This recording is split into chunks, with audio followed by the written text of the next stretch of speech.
جو یہودی غزہ میں مسلمانوں کا قتل عام کرا رہے تھے، مسلمانوں کے قتل و غارت گری میں شریک تھے، مسلمانوں کے خلاف اسرائیل کو فنڈنگ کر رہے تھے، ان کے متعلق انجینئر محمد علی مرزا کا کہنا یہ ہے کہ وہ تو صرف آٹے میں نمک کی برابر تھے۔ السلام علیکم ورحمۃ اللہ وبرکاتہ۔ حضرات ناظرین، سعودی میں بارش اور امریکہ میں تباہ کن آگ، یہ دونوں چیز یقیناً آپ کے دل میں خیال پیدا کر رہی ہوں گی کہ امریکہ میں تباہ کن آگ مسلمانوں کے خدا نے لگائی ہے،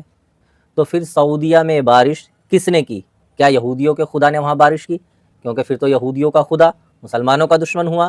جس طریقے سے مسلمانوں کا خدا یہودیوں کا دشمن ہے۔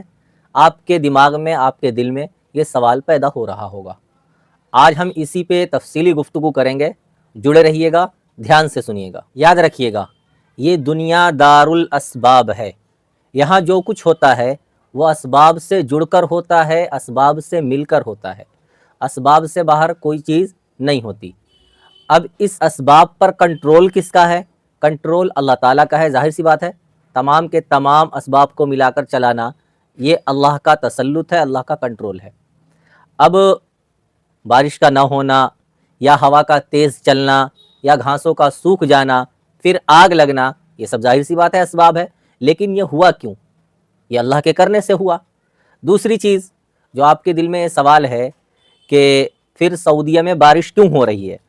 تو اس کی وجہ یہ ہے کہ ہو سکتا ہے کہ اللہ تعالیٰ انہیں بھی سزا دینا چاہتا ہو، انہیں بھی سگنل دے رہا ہو، انہیں بھی یہ بتانا چاہتا ہو کہ دیکھو تم غلط راستے پہ جا رہے ہو، صحیح راستے پہ آ جاؤ۔ اور اللہ کے ہاں کسی کی رشتہ داری نہیں، اللہ کے ہاں جو سکہ چلتا ہے وہ نیکیوں کا سکہ چلتا ہے، اس کے یہاں تو سب برابر ہیں، وہ چاہے یہودی ہوں چاہے مسلمان ہوں۔ ہاں، جو اس کی مانتا ہے وہ اس کے نزدیک اچھا انسان ہے، وہ اس کے نزدیک مکرم ہے، باعزت ہے، جو اس کی نہیں مانتا وہ اس کے نزدیک نافرمان ہے۔ لیکن یاد رکھیے گا، اگر مسلمان غلطی کرے گا، مسلمان گناہ پہ گناہ کرے گا، مسلمان ظلم کرے گا، مسلمان زیادتی کرے گا، اور مسلمان اللہ تعالیٰ کی نافرمانی کرے گا، مسلمان بدمعاشی کرے گا، مسلمان دوسروں کے خلاف پروپیگنڈے کرے گا، تو پھر اللہ کی لاٹھی اور اللہ کا کوڑا اس کے لیے بھی وہی ہے جو غیروں کے لیے ہے۔ اللہ کے ہاں دونوں میں کوئی فرق نہیں، فرق صرف یہ ہے کہ اگر کوئی مسلمان ہے، نیک ہے، تو اللہ تعالیٰ کی مدد اس کے ساتھ ہے، اور اگر کوئی مسلمان ہونے کے باوجود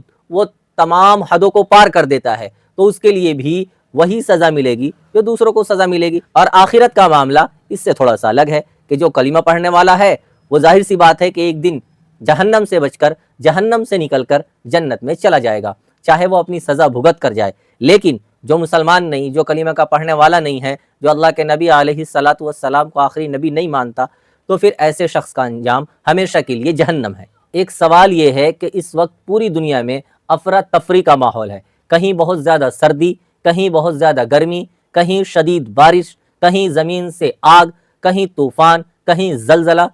تو یہ کیا ہو رہا ہے؟ یعنی اس وقت دنیا کے اندر یہ ایسا ماحول کیوں ہے؟ یاد رکھیے گا، ایک چھوٹی سی مثال سے میں آپ کو سمجھاؤں گا کہ ایک انسان ہے،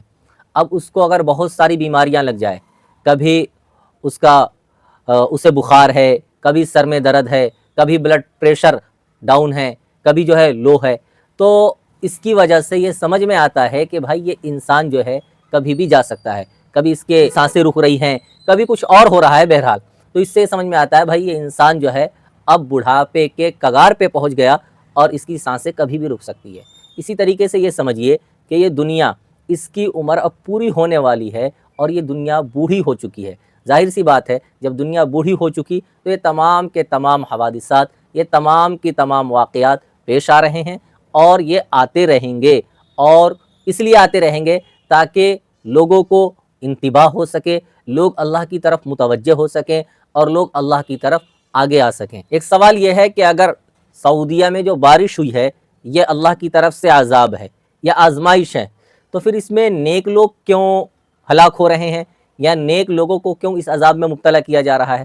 تو یاد رکھیے گا، ظاہر سی بات ہے، گیہوں کے ساتھ گھن تو پستا ہی ہے، وہ ہوگا، لیکن آخرت میں اس سے معاملہ تھوڑا سا الگ ہوگا کہ آخرت میں صرف انہیں ہی سزا ملے گی جو مجرم ہوں گے، باقی جو نیک لوگ ہوں گے، جیسا کہ سعودیہ میں بہت سارے لوگ نیک بھی ہیں، عمرہ کر رہے ہیں، حج کر رہے ہیں، بہت سارے اچھے لوگ ہیں، اس کے باوجود وہ اس آزمائش میں مبتلا ہیں، تو یہ کہیں گے کہ بھائی جس طریقے سے گیہوں کے ساتھ گھن پس جاتے ہیں، اسی طریقے سے دوسرے لوگوں کے ساتھ ان کو بھی آزمائش میں رکھا گیا۔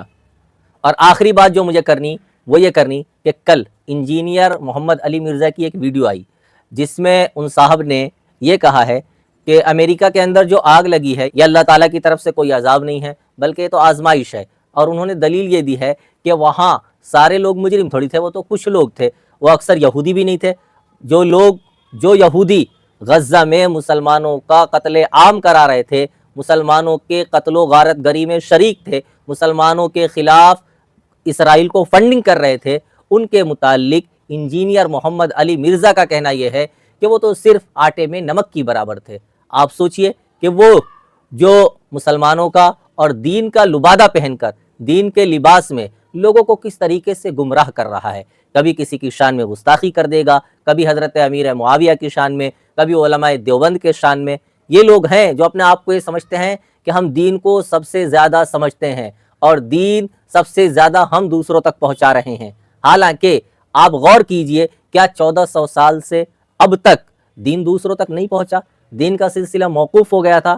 آپ کے ذہن میں یہ بات ہونی چاہیے کہ 1400 سال سے اب تک کبھی یہ سلسلہ رکا نہیں اور یہ علم سینہ بسینہ منتقل ہوا ہے، اور جو محمد علی مرزا کہہ رہے ہیں یہ سراسر غلط ہے، سراسر جھوٹ ہے اور سراسر گمراہی کی بات ہے۔ فقط والسلام۔